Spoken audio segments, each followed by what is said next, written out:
and actually looking at the players. And of course, this is down here in the bottom right-hand side of the map, representing Team LP, the Protoss Challenger. It's Jieshi.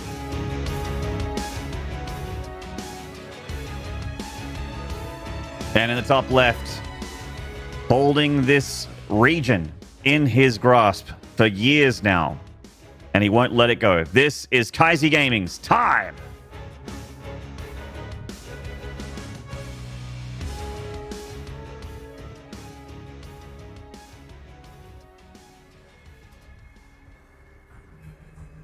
Right, so we're going to just see the barracks and the gas there for time. And Jieshi, of course, going for a gateway to block off the Reaper entrance to the base. Neither side scouting just yet. Looks like Jieshi might be completely skipping the scout, which is a good move. When you are definitely the less favored opponent, it's very effective if you can just kind of cut a corner here or there. You know, be a little greedy, see if you can get away with something. Well, looks like Jieshi is going to go Cybercore before Nexus here, pro-positioned thusly. So a little bit more safety / aggression. I feel like this kind of thing is when you're afraid that your opponent's going to proxy you or something like that. But you can also turn it into an earlier gateway unit across the map to mess up the Terran's expansion. Always a funny thing. The skipping the probe is sometimes even better against the the rushes, because you do just get everything started a little earlier with the extra minerals, and sometimes it's really bad if they're doing something really crazy like Proxy Marauder because you just don't know it's coming. But I always think it's a great way to start here, especially with the Marine into Reaper opening for time. Interesting. So time just wanting to show the Marine, but the probe doesn't even see it. So would still get the Reaper in and get a few probes. Like this one often times out where if like the second Adept goes straight across the map, this Reaper could come in and kill a few workers, but you do need to have a bunker finished on time. There we go. Bunker goes down before second gas. So time, he should have that out just before the Adept arrives. Yeah, seems well built so far.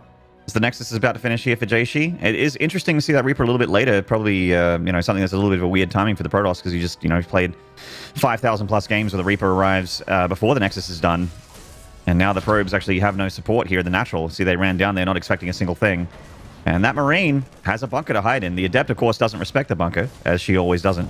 Oh, that's a probe kill. Jieshi being a little bit weird with his rally here. Adept has arrived at the other side of the map, but unable to take down that wall. Hellions are on the way, as well as those Marines now building 2 at a time. Just going to deny a little bit of mining time. Jieshi going up towards Blink. And this looks like a pretty standard opening for Jieshi, just cutting a slight corner at the start, going into Blink from here. No big curveballs, no proxies. If I do think about previous seasons, I do think of time as very dominant, but I don't necessarily think of players really trying to cheese him out that much in the last couple of seasons. Like, it feels like you've got to try hard to take a big edge, though, sooner rather than later. And it seems like Jieshi wants to do that economically. He's heading out to take a third. Yeah, it does drop that third Nexus. Nothing Reaper can do about that, but can take the probe's life at least. Small victories. And yeah, this is a very strong macro build from Jieshi. It's not like Time's hitting any kind of timing. Sorry, guys, but he's going to go for a Widowmine drop, but there's no 3 racks here, no stim timing attack, no +1 attack, no nothing like that. So it's easy to take a third Nexus and be safe. What you need to do, though, is make sure your probes don't die to this this flying death trap from the Terran. Yeah, just a double Widowmine drop for it now to start things off straight into the very quick second and third barracks. And it looks like Time is not going to stop for a Raven and a tank. I think he's going to go straight over to Reacted Factory and Starport. So we're going to see a very quick 3 racks bio mine rally across the map most likely here. And he's going to have an early stem, early shields, because he's using those barracks to swap straight onto the tech labs from the factory and the Starport. I mean, this is going to be super quick stem bio dominating the map. 2 Widowmines here in the medevac. Pylon at the edge of the main should be able to give him a little bit early warning. I don't know if there's enough room for the medevac to get straight past that without being seen. And the Stalkers are repositioning right now. Jieshi's actually got a very naked main mineral line.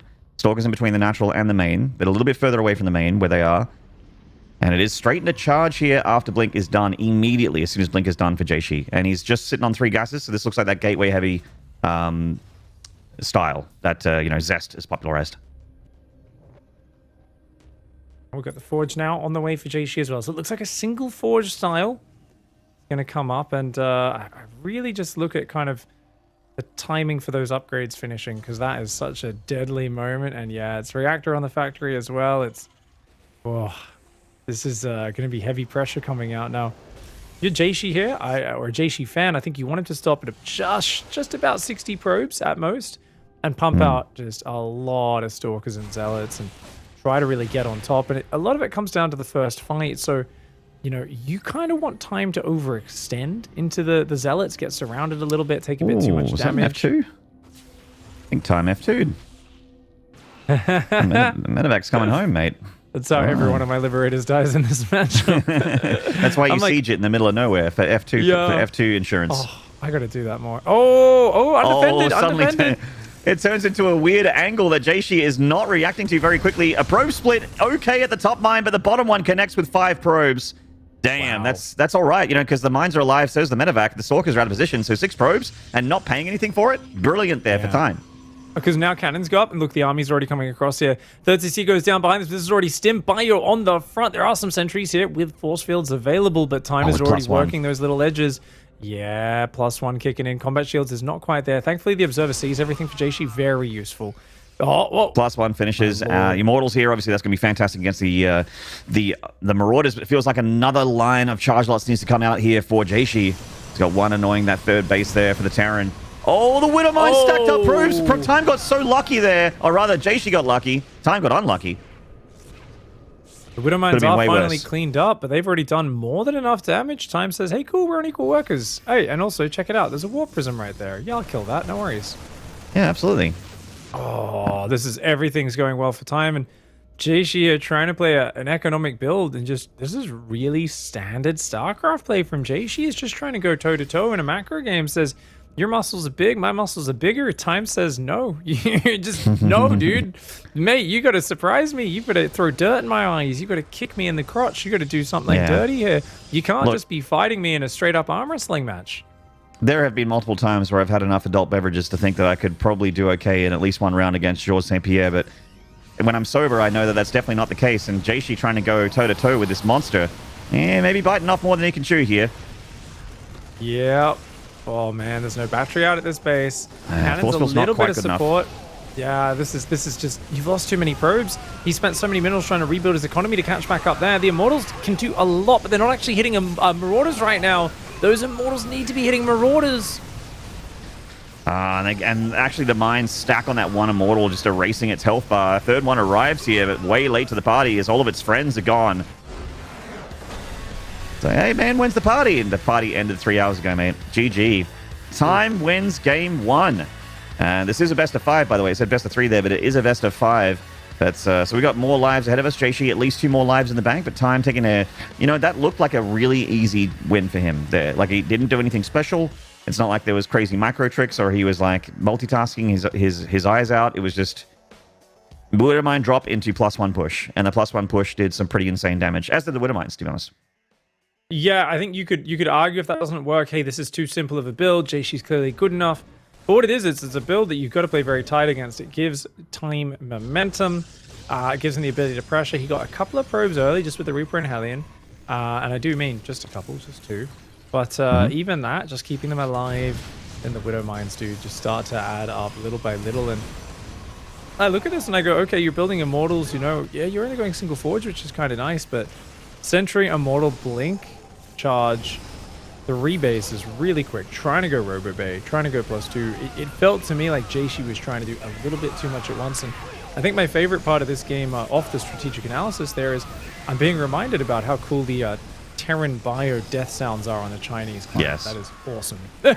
Yeah, we are on the Chinese client, so if you're wondering why there's no blood and guts and why the font's different and why the voice acting is different, Chinese client, that's why. Mystery solved. And yeah, my favorite is the Chinese voice actor for the Dark Templar dying. It sounds like an old man trying to balance on a tightrope walk. It's like, ooh. And I just imagine this old guy in a tightrope just going, whoa. That's what it sounds like when it dies. It's amazing. I hope we get to hear it. You know, that means that, of course, Jieshi will have to make Dark Templar or you know, or maybe Firefly makes Dark Templar. One of those guys needs to make Dark Templar at some point for us to hear that just brilliantly acted voice line. I am waiting with bated breath, Maynard. I mean, for me, that's the most exciting thing that could possibly happen. This is always great. I mean, I love the games, but we always get the full experience here as we get to cover multiple different regions. We get to cover 3 regions, aren't we? Lucky. And sometimes some season finals as well. So it's a real treat for us to get to see these players in their own local regions, and then as they work their way up to the big season finals with the best in the world. And we also get to find out about the voice acting at the same time. It's win-win. We actually technically do like 10 regions, man. It's crazy because you've got to be. Because, you know, while a lot of our mates are doing Europe and North America, we're doing, like, you know, Oceania, rest of Asia, which means, you know, Pakistan, India, etc. And then we got Taiwan, Hong Kong, Macau, Japan. You know, we got all those. And then we got the Chinese region. So we got all those put together. I guess they're countries, not really regions, but whatever. You know, technicality. It's a lot of landmass and a ridiculous billions of people. So, like... A large chunk of the world. Yes. Good 65% of the Earth's population, maybe something like that. Exactly. That's what we're going for here. 65% of the best part of the show. Now, we're going to take a short break, guys. When we return, Game 2 between Time and Jieshi. Do not go away. We'll see you then.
G'day, StarCraft fans. I am Maynard. With me is international pop sensation Justin Bieber, and this is the Chinese main event here for DreamHack Masters.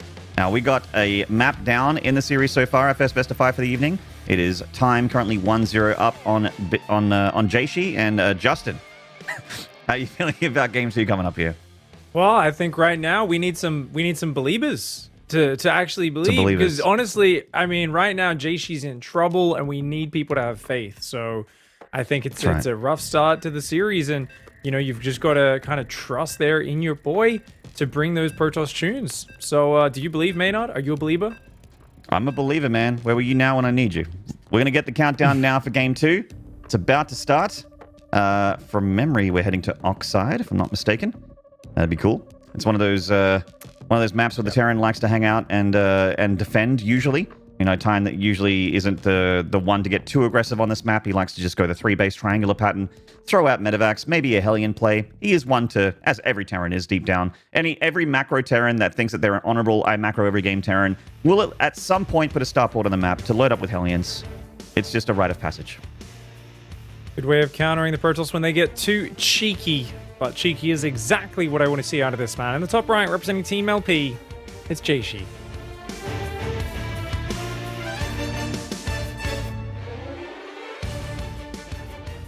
And in the bottom left here, currently up in the series, this is Kaiser Gaming's time.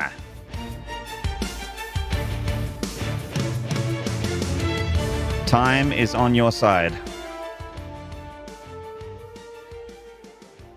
It certainly is, as he comes in as a big favorite in this one. The dominant, unmatched king of China. He's just been unstoppable the last couple of years. Really has just separated himself from the pack and then continued to separate himself further and further. Time is not focused on just being the best in China. He wants to start doing better and better at these season finals. He had some really good performances in the team league, the War Chest team league, of course, a year ago, and he was my dark horse. Done some great things. Yeah, he was your dark horse pick, and it's just it's something where he's striving for a level beyond this region. This for him is kind of like the bare minimum is that he should beat these guys. Every map he drops, I think he actually sees as a little bit of a disappointment. For him, he feels he should be on an entirely, different league. Indeed. Actually, speaking of time a little bit more, for me, he was like on the trajectory to be like the best foreign Terran for a hot minute back in 2019. Remember, we had that amazing series against Cetterall at the ASUS ROG tournament in Helsinki. He was getting invited to the GSL versus the World. There was a lot of hype around time. It's like, oh my god, he's that good. Like, no one realized. He suddenly showed us how good he was offline. He won a lot of stock, and then that liquid Clem kid just showed up, went Super Saiyan, and everyone forgot about time because Clem just kept cracking skulls and eventually culminated in winning at a premier tournament. Well, people these days, they only care about Desplanchido, so it's just the way it is, Maynard. That's right. God, that was so good. That was actually the greatest video ever. Yeah, because of O Gaming, a lot of our downtime for I Am Katowice was Cats and myself singing Despacito to each other. At least on broadcast that Cats and myself were on. Oh, yeah, that was stuck in my head for a couple of weeks. I was like, damn, I thought Despacito was never going to be in my head anymore, but now I've got Desplanchido. I thought yeah, I thought it was out of my system back in 2017, man, but it came roaring back. Thanks, O Gaming. Hellion opener here from the Terran really is in fashion now. Full wall off for the Reaper, so it's just going to have a look at and sees a Stalker at least, but not a whole lot of other information. Another Blink opening, real standard 2-gate Robo. Not a fan. I think Jieshi's got to look for some edges here. You can't just play completely standard against time. So I don't mind if he then branches this into something wild, but I think that branch needs to happen. So maybe he just does a better defense of the Widowmine drop with the third Nexus, plays it out from there. We'll keep our eyes on it and see exactly what he does for now. Looks like a Raven opening this time around from time. Yeah, certainly looks like it. Usually involves an extra gas being taken as well, just to be able to forward tank production and then whatever else you want to do with the starport afterwards. And we do have the extra barracks coming down now for time as the Adept shades forward. Time's positioned these buildings very deliberately. It's out of Adept shade vision range. Adept shade finishing. The Adept up that ramp will be able to see the factory, but the shade only has a few units of vision on it. Indeed. Well, second and third ranks comes out. I think it might just be one safety tank by the looks of it for time. So it's going to skip that extra gas, Maynard, and I think we'll be dropping... Oh, it's interesting, actually. It does still go the engineering, but I mean, it looks like it'll still be a third command center on location just with the Raven to deny scouting. Quick Robo Bay goes down for Jieshi, so Jieshi's actually going to do a 2-base Colossus opening. Says, okay, nah, taking a third, defending it from Widowmine drops is always a little tough. Let's just turtle up on 2 bases a bit harder, get a few more observers out. Oh, does catch the Reaper, not bad. A few Stalkers going to go out for map control. That's always very good in this scenario, and I don't mind Jieshi's position, actually. This is a good variation. Still going to get a quick third base up now as well. And Time's not 100% sure this isn't 4 gates, so he's respecting it by building a bunker in the main. Having a tank up there is still useful anyway. Having it like at the edge of the main base where he can cover the natural ramp as well as the main. The Stalkers come in for a little bit of a trade, but they don't really do a whole lot, just some hit points. Taking some hit point damage in lieu. And yeah, so Time's going to get this other tank sieged up in the main base and just wait and see if this is for 4 gate or not. If it's a 4 gate, it'll be hitting like within seconds. Indeed. But it is not. But it's not, right? Forge charge +1. Not +1, but extended thermal lance. This opening for Jieshi leads splendidly into a 2 Colossus timing or 3 Colossus with a Warp Prism. Zealots add some Archons if it's a 3 Colossus timing. It's a little later as well. But even just a big charge Colossus attack, it's like, when I look at this, I go, okay, opponent's go on a Raven. Definitely that can be a problem, right, with Interference Matrix against the Colossi. But other than that, I just feel like there's definitely going to be angles you can take and you can slowly work against your opponent.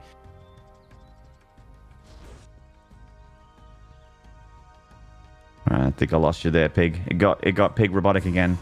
I hope this isn't the World Finals all over again, because I still wake up screaming in the middle of the night covered in cold sweat thinking about that moment. We do have the Raven with lots of energy up in the top left. Yep, you're back. I can hear you. Top left has that Raven looking for harassment. Scan to make sure that the Stalker ball is small enough, and now Time knows he's safe to move up. Okay, we'll have to keep things our eye on how things are going here, and just kind of see, because that's a very committed push. I mean, 30cc goes down at not a terrible time, but dude, we know about the tanks on Oxide and the angles that they can siege up on. Fast reaction there from Jieshi. Very fast hands, actually. Trying to go for the Raven here. Interference Matrix on the Colossus. I'm not sure how that was going to... I mean, that does take one Colossus out of the fight. And never mind! I can't believe I doubted him. That was not meant to work, Maynard. That was Time making the most out of a bad situation. I mean, when life gives you lemons, make lemonade. Apparently, that means dive in and hope your opponent's a little slow to react. It worked out in this scenario. I'm not sure it should have, but it does pay off. It certainly does. I thought he was just like, oh my god, my Raven's dead. Quick, cast a spell. It cast a spell, all right. And it ended up being a pretty amazing fight here in front of the third base. Doesn't look like Time's going to crack him, just like another warp in here of gateway units. Oh, it's only 2 Stalkers. Oh, I thought there'd be a lot more charge loss coming in than that. Oh, no. Oh, Jieshi, he's potentially going to lose the Colossus here with the reinforcements. Yeah, another Colossus does come in. That one is regenning its shields now, so... Oh, Jieshi actually weathers the storm there. He's still got a probe advantage. So Jieshi actually does okay after a very bad start to that. Yeah, he survives. It was nearly over right there. Oh, that's your life flashes before your eyes when someone as good as Time's coming up your ramp like that. We do have the third for Time coming down as well, getting saturated. Not really any presence for the Protoss on the other side of the map because he has been putting his eggs into the defensive basket. He's just been trying to get up the third base, trying to keep that probe lead. Like you mentioned, he still has it. And macro up, get to that engine fueled up for producing many things. Trying to get up to third Colossus again would be fantastic. Doesn't look like he's making it. Oh no, he's got the third Colossus. This is good for Jieshi. His army actually has a lot of fighting power here. Yeah, absolutely. Shaving off units always very good with Colossi, forcing the Vikings out. Now, of course, there is a point where the Viking count can grow big enough. Time's macro is very on point. Second eBay in the armory goes down for him. So as Jieshi, I think you really do want to hit a big timing attack before the Viking count gets good enough, or you want to kind of go to the next step. And that's where the decision tree kind of lies as Protoss is, do I try to get something done now? Do I do it, trap style? Attack, shave off those units, go. Or do I kind of pull back and chill for a little bit? Or I guess I should say SOS style, since Trap would probably be using Storm rather than Colossus a lot of the time. SOS, the guy who tries to kill you with 3-base Colossus pushes. Jieshi's actually making a 4th Colossus right now, which is interesting. Not a lot of Protosses want to go past 3. Sort of the magic number, and then go into Disruptors after that, but that's cool. A little bit of style difference there from Jieshi, or he just likes laser beams. Either way. Don't want to give the Terran too many excuses to just make the Vikings over and over again, though. I think it was around the Katowice time where there was a lot of players who were just refusing to make Vikings and only making Biomine Ghost and you know, just trying to do it that way and saying, oh, it's fine, I'll just attack 2 places at once. Your Colossi, you know, can't really spread out that well. And the Protoss were like, hey, I'll build 6 Colossus and 3 can be on either side of the map with my 2 split armies, and that's fine. And it was working really well for the Protoss, but Time is respecting it. He's got the Vikings. He's trying to build more tanks right now. They anchor his position well, and he's got a very heavy Marauder count, which is going to be really effective against those Colossi. Well, there's a lot of charge loss here for Jieshi. He's going for it right into the Terran Concave. Does he have the power to punch through this army? The Vikings target firing. Oh, he's hitting the Colossus there, so missing a few violent volleys on the actual real Colossus. The Hallucination taking some shots, but is it enough? I don't know. The charge lots are pushing back the bio, so potentially yes. The 3rd is cracked open, and another warp in of 5 charge lots coming in from the north side, as well as that 4th Colossus coming in through the middle of the map. He just joined with his mates, and the SCVs are getting cut to pieces here. Jieshi putting in some serious hurt on Time here. Wow, Jieshi here is actually doing very well, and he's actually killed 26 SCVs. The 4th Commander on the low ground goes down. Jieshi going to pull back, wait for another round of warp in before he goes again, and when Time's in a desperate situation here. He is way down on army and workers. Jieshi with the 60 probe attack. He had a 4th base behind this, but he was not probing it. He was not making more upgrades. I was talking about, hey, you go to the next stage, or you do something soon before they're quite ready. And funnily enough, there was enough Vikings to mostly deal with the Colossi, but there was not enough on the ground to deal with that Zealot count quickly, was there, dude? Those Zealots just jumped on top. Oh, lucky number 5 with 6 queued up behind it. We got more and more Colossi coming in, streaming across the map. I think Jieshi smells a win here. He is actually on the precipice of his first map win against Time since June 2019, if he wins this game, and he certainly looks like he's about to do it. He's got a huge lead on Time. He's knocked back the 3rd base, which is in the main of the Terran right now. Time is scrambling for his defense while his upgrades look good. The Protoss army is massive. Jieshi's got 4 Nexi saturated. It looks great for the Protoss. Just playing it patient for now as Jieshi says, hey, 4 base first 2, I don't need to do nothing. No, he says, let's go for it, and there's 2 drops out of the map. There's almost nothing here. Yeah, he's going for it. The Vikings hitting a few shots on the Colossus, but it's not Vikings, it's Viking, no plural. He is ripping and tearing that natural to shreds. A GG! Jieshi! First map in a while here against Time, and hopefully for him, first of many. Damn. What a great knockback there. We got a series here. Yeah, we might have been doubting earlier on, but Jieshi there proves that he has what it takes. And even with that Colossus snafu, I mean, it was a good enough opening to that point and a good holding together of things, deflecting the next couple of waves and then just rallying it up. Well done. I'm really happy. I mean, the fact that he's done it in this sort of game, I'm there doubting. I was like, dude, you got to do something special. Come on. Like, unless you've really evolved your play to some new macro play to just play responsive PvT, reactive PvT, is this really the way to do it? Well, turns out even with that little blunder, yeah. This was almost all she wrote here. I feel like a few more Marauders or another pair of Marines with those Marauders, and this could have actually snowballed into Time's favor, where the rally actually just takes the 3rd away from Jieshi, kills that last Colossus, takes the extra one being rallied in. Jieshi, this is an expert engagement, by the way. He looks at this and he's like, yeah, I can take it. I've done the math in my brain. I see it. The hallucination was pretty handy as well, giving his Colossus a few more very, very useful swipes in. But the charge lots really push back that heavy Marauder and Marine count back away from the Colossi, and those laser giraffes putting in insane splash damage here. The SCV pull from the 3rd base a little too late from Time. I think he felt a little bit more confident about that concave holding there and transferring stacked SCVs into the natural. Easy pickings for those Colossus in the back line.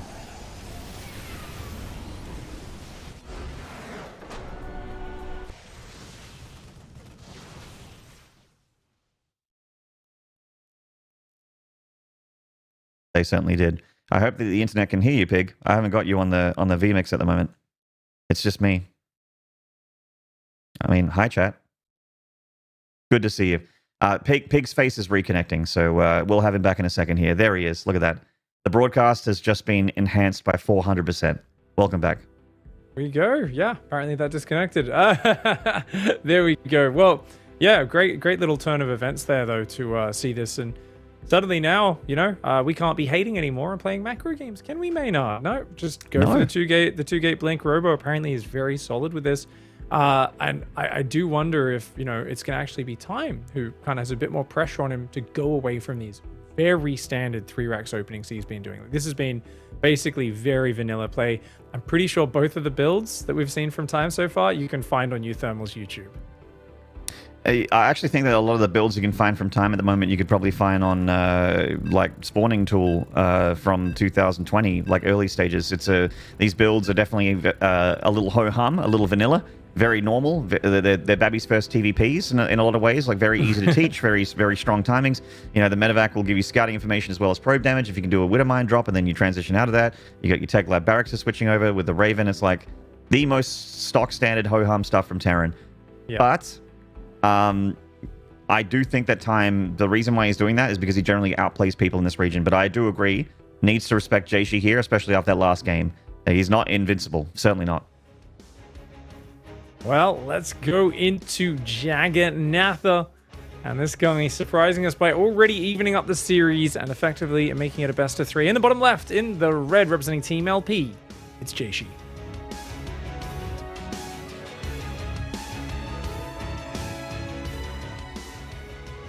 And in the top right here, winning game 1, losing game 2, looking to get that W on game 3. It is Kaiser Gaming's time.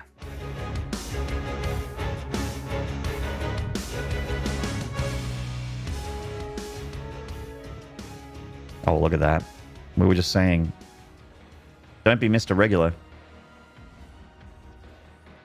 He's going to bring the spice here. Yeah, that's going to be very aggressive. Well, I think Jieshi's very happy about the high ground gate, but skipping the scout, something which is definitely something Time looks at that, and he's got his strategy brain turned on. He says, no, buddy, you cannot be skipping your probe scout every game. There is a very simple punish for that. 2 racks Marine, factory behind it. This is a really good build, and looks like Jieshi's just going to go Cybercore into Nexus.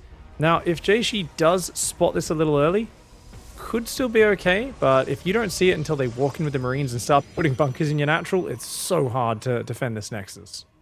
Mm-hmm. True that. You got to worry about the bunker push. So, the probe is being vigilant, though. Jieshi scouting a little bit at the front. Looked just a little bit, though. Oh, I thought he was going to send that probe out. Yeah, had to put the pylon down and then pull back, which means, oh man, no tells at all.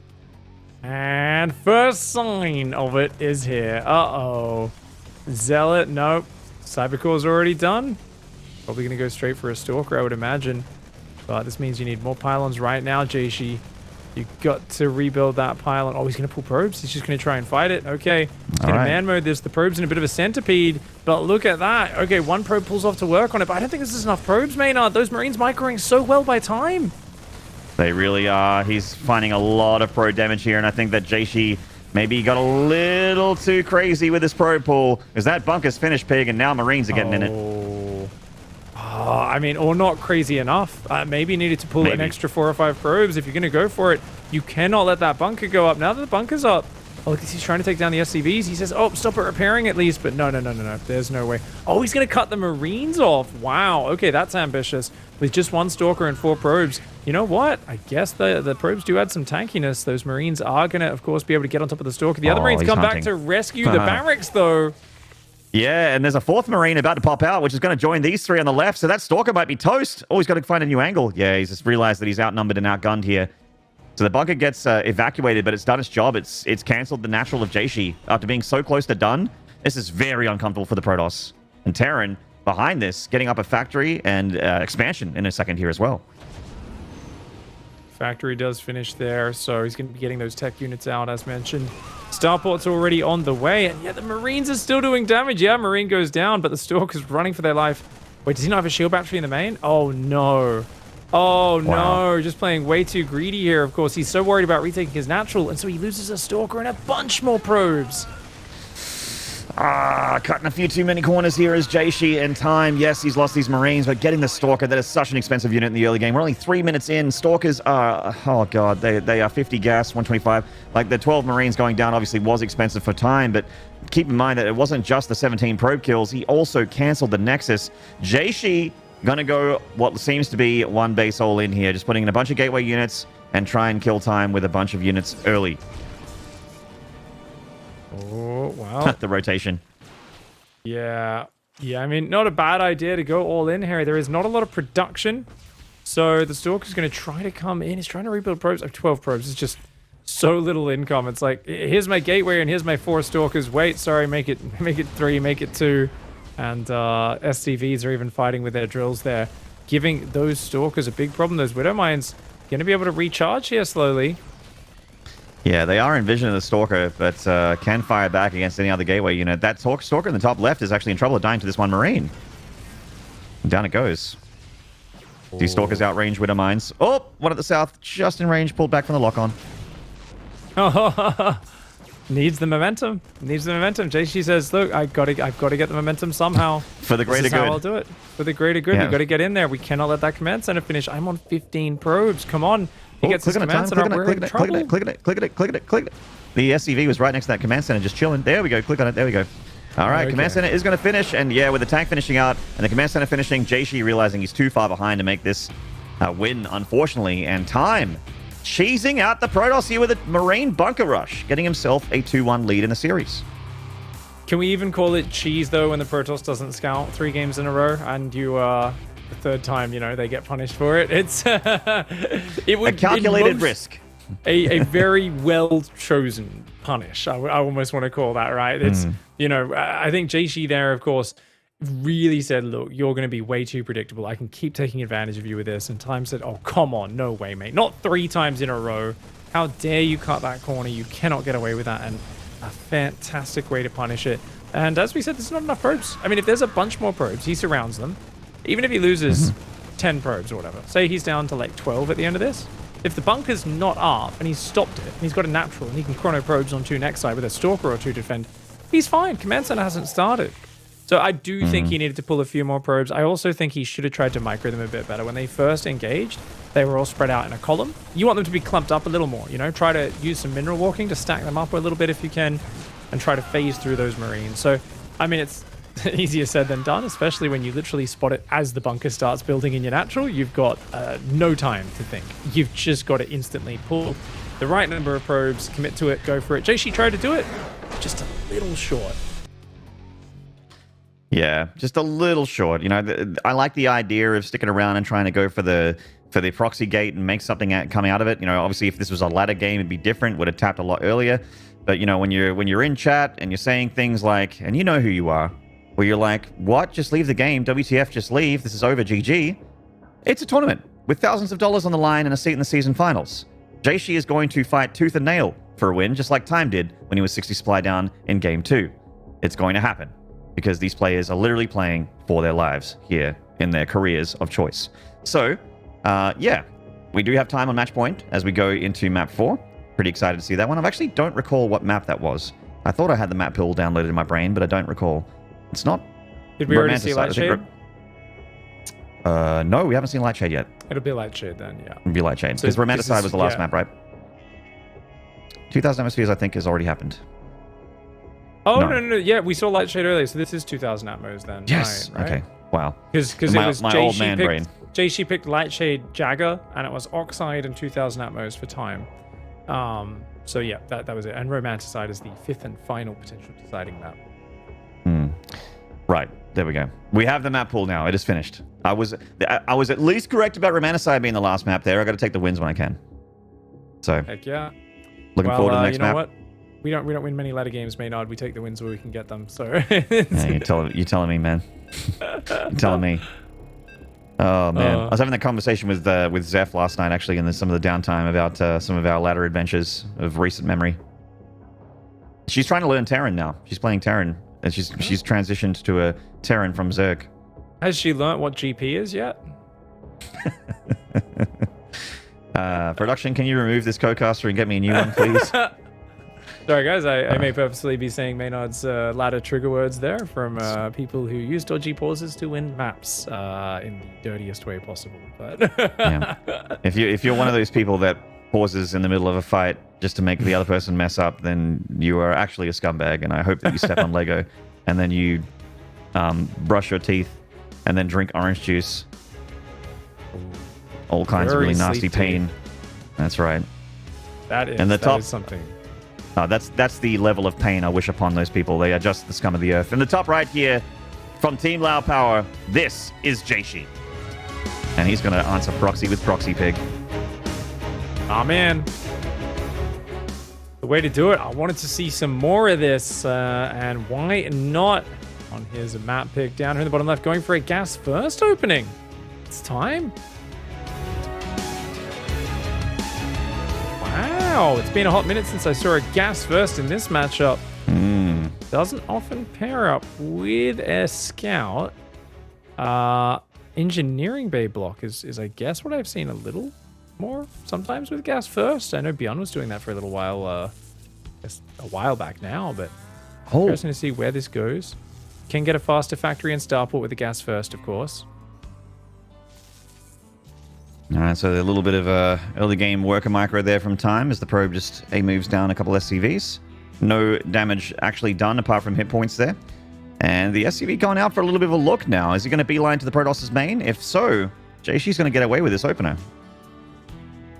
Yep. Zealot does start up along with the Cyber Core there for Jieshi. I wonder if we'll see a second one. Yep, Chrono Boost goes down. So 2 Zealots and a Stalker. So the classic Max Packs opening. See exactly how this goes. So normally you wait for the second Zealot, you come in, but you don't want to wait too long. I'm thinking about Zest versus Clement Katowice. You know, he had it literally inside the natural. He waited for the Stalker to pop, came out. The command center was at 99%, and it finished, and it didn't really do the damage it should have. Oh, instant reaction. Wow, massive respect shown by Time here. Yeah, I think he knows that it's going to be too much of a fight for him, and he potentially is going to lose a lot more than 100 minerals and a later natural to this early gateway play. As Jieshi, you know, this is the kind of thing that was popular for a very long time. You go for the proxy gateway and expand behind it pretty quickly. You just go gateway into Nexus, but the gateway's on the other side of the map. And these Zealots doing a little bit of work here on the Terran. Bunker is going to get up. Time respecting the fact that, you know, there are tier 2 units potentially going to come out here from the gateway, or I guess tier 1.5 units, the Stalker, the Adept. Yeah, no, if you keep that on the low ground, it is an absolute trap. It's a disaster because the Zealot's going to do damage. Your Bunker's not going to get up on the low ground. Then the Stalker comes in, and you're just trapped in a situation where the Protoss has much more microable units. You know, this is a stage of the game where you need walls, you need ramps, you need bunkers as a Terran to be able to fight them. So very wise of Time to just respect it, pull up to the high ground, rebuild the command center there. Definitely, I would say, puts him slightly behind, but he's going to look for some counter damage, and that definitely can equalize. Yeah, getting a probe here already nice. There's only a Stalker here. There is a shield battery in the main, so these probes are completely fine. Natural's the one that's a little bit more exposed. Hellion rolls up the Natural that decides, nah, better not. Shield battery is done. Well, Time a little bit supply blocked here because the Natural command center is a little bit late. You don't usually want your third depot this early as Terran, so you can see that Jieshi's messed with his plan here. It's a bit of a mistake from Time, and when you've got to cancel that command center, even if it gets delayed just a little, always got to put a third depot down. But because there was so much pressure with that Zealot skirmish, he does miss it.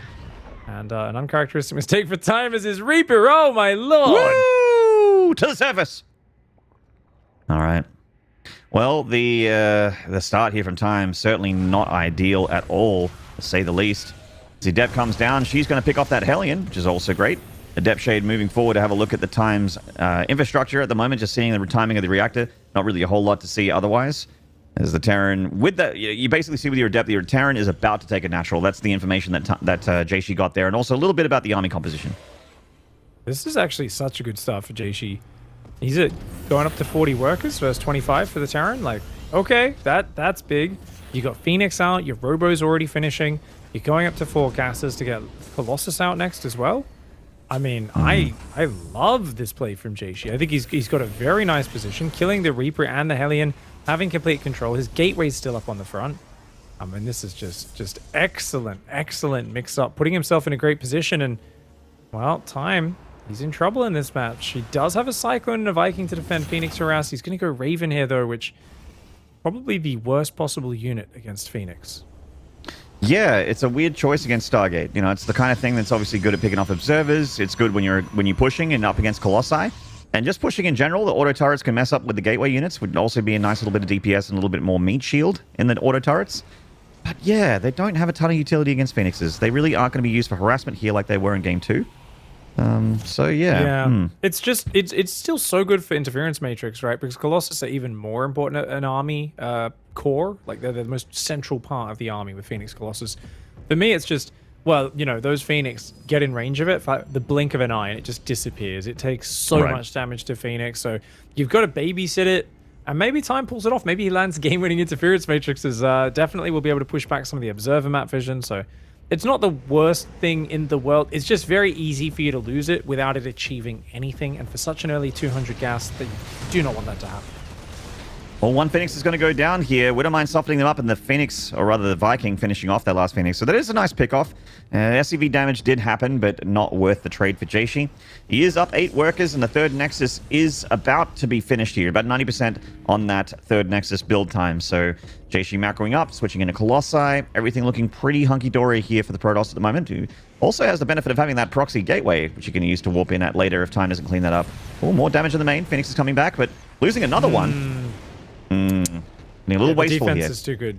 Yeah, the defense is too good. This is like, you want to do damage with the Phoenix, but stop. It's not worth losing them. You need them because your anti-air is so limited. So having to keep spending gas replacing these Phoenix is a bit of a bummer for Jieshi, who's building a forge now. I don't think we've seen any Twilight upgrades come in. Jieshi's army is still pretty basic, but it's moving across the map to intercept a push from Time. Lots of basic units on both sides. Colossi, though, should smash that bio. I don't actually think Time can commit to this. Yeah, it might be more of a poke and then a retreat, and hoping he doesn't lose too much to the Phoenixes. If he has Medivacs with this and the Raven with this, he has in severe risk of losing all of that. All right, locks down the Colossus with the Raven. Now we're talking. Overcharged shield battery. Jieshi suddenly realizing he's in a ton of trouble. Time picking off the shield battery, trying to force back that Colossus. And he's going to take out the gateway units here first, picking off those Phoenixes. This does mean the Colossus is still pretty healthy and offers a lot of utility against this Marine heavy force. Another interference matrix. The Raven had enough energy for a couple, and the Widowmine comes in as well, softening up the Colossus even more so, and the probes. Things just went from 2 to 11 suddenly in this TVP, man. Holy crap. Yeah, well, that's sorry for the caster curse, Jieshi. I apologize about that. I talked smack on the Raven, and it was literally what won this game. Yeah, literally won the game for Time, yeah. It literally just came in, headshot the Colossi twice. Like, it absolutely, that was the most important unit. This was a mostly Marine army. Colossi counters this with shield battery, but he just takes it out of the fight. There's no damage to kill the Marines in that army. It's slow zealots, a handful of stalkers. It is so reliant on the Colossi. Time hits just before the second Colossi is finished as well. This follow-up drop maybe a little bit too cavalier for Time, bit too YOLO, but the drop in the main is definitely going to find something. Yeah, another overcharge coming down that shield battery, but not really helping him out too much. Even the Widowmine getting amongst it. 11 probes going down. Jieshi went from like an 11-worker lead to now what's that, a 9-worker devs. Like, this is just not good at all here for Jieshi. He's taken a massive blow. This is just not good at all. I mean, Time has secured his side of the map and grabbed a third, about to finish here as well, continuously building workers, whereas Jieshi not building probes. He's trying to scramble an army together because he doesn't know if another dropship's coming up with more units or if there's a rally. Oh, Prism is going to be popping out for Jieshi. Phoenix rebuilding, +1 starting. That's a sad Protoss production tab, Maynard. It is, I don't know if he really... I think he's just going to try to warp it on the front, do something. Definitely should cancel +1. And I think maybe just go for it. But Time, what an expert push. The way he got that Raven across the map. And it felt like after killing the 2 Phoenix, Jieshi was so cautious with his Phoenix, right? He didn't really have the proper observer vision, I guess, because the Raven had pushed him back before this. And the Raven's just, man, absolute game changer. I really admire the way Time pushed, the way his Raven was hidden to the left of the army and kind of came in from the surprising angle. It was very well set up by Time, and a point in the game where I really thought Jieshi had a splendid opening, was in a great position, was about to be in a dominant position, and he just flips it, reverses it. Time is now just buying a bit of a moment here. Says, okay, the Widowmines are getting shaved off. This isn't the greatest. Those Colossi are a big bummer to deal with. At the same time, threatening, taking out the Observers so those Widowmines do hold ground. They certainly do. Jieshi just trying to find an angle here on Time. Coming up this particular area is sometimes very suicidal if you've got a concave at Terran. Time doesn't have a ton of units up here on the high ground. His army's definitely bigger than Jieshi's. What Jieshi's got going for him is a bit of splash damage here with those Colossi. There's so many Widowmines, so the charge lots feel like they're not going to do a whole lot here. Oh, Time's diving. He looks at this army and goes, yep, I got that. Widowmine's Burrow, they're all in range of the important units. They hit the center of the pack. Center mass on Jieshi's army times Concave is going to collapse. And that will be that. Really cool to see Jieshi get that map, but in the end, the favorite stomps on through with